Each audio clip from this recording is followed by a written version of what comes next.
Assalamualaikum warahmatullahi wabarakatuh.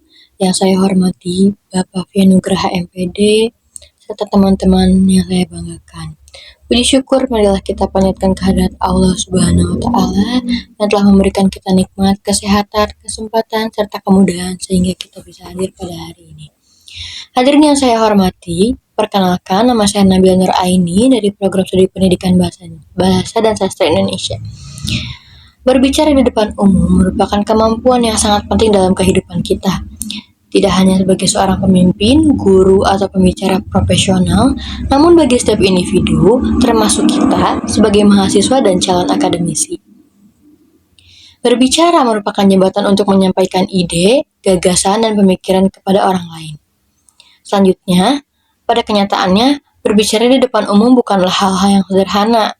Banyak dari kita merasa gugup, takut, tidak percaya diri ketika harus tampil berbicara di depan audiens. Hambatan ini dapat dikelompokkan menjadi dua. Yang pertama itu internal, dan yang kedua itu eksternal. Baik, saya akan menjelaskan tentang faktor internal terlebih dahulu.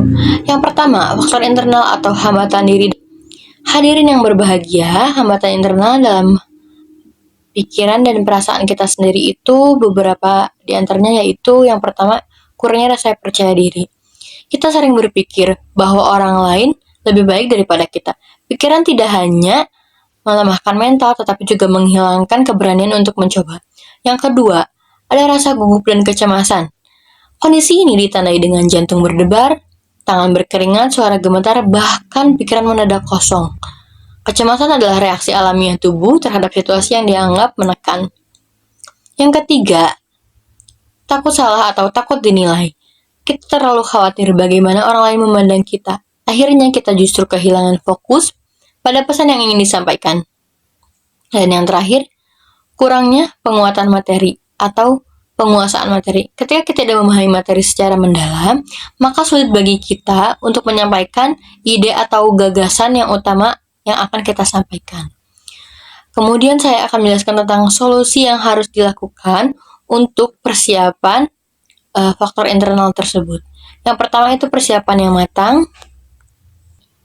Persiapan yang matang bukan sekadar membaca, melainkan menguasai inti dan alurnya.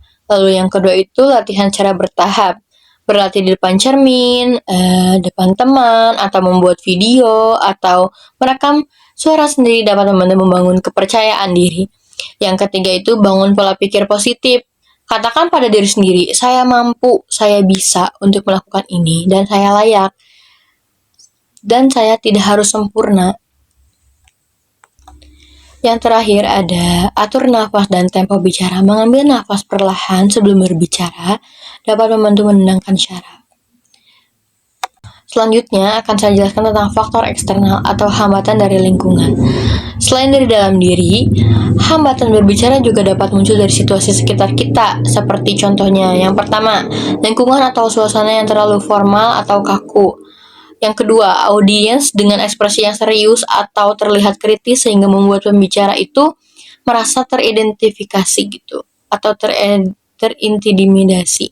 Yang ketiga itu gangguan teknis seperti mikrofon bermasalah, laptop ketika presentasi tidak berjalan, atau kondisi luar ruangan yang kurang mendukung.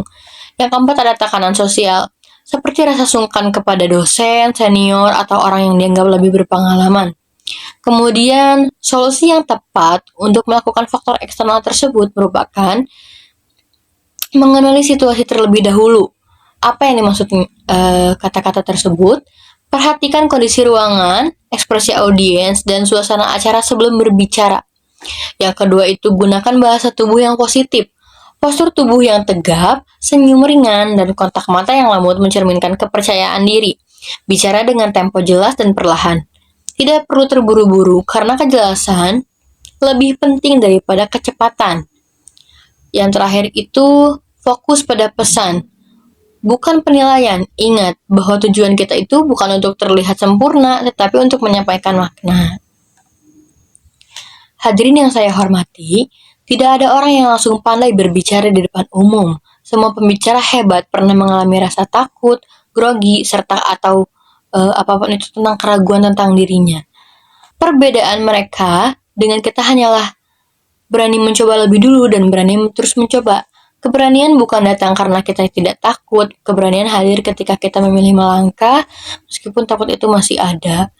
Semoga melalui pemahaman ini, kita dapat semakin percaya diri, mampu mengolah kata, dan siap menyampaikan gagasan kita kapanpun kesempatan itu datang. Terima kasih kepada Bapak Ibu dan seluruh hadirin sekalian atas perhatian yang telah diberikan. Mohon maaf bila ada kekurangan. Wassalamualaikum warahmatullahi wabarakatuh.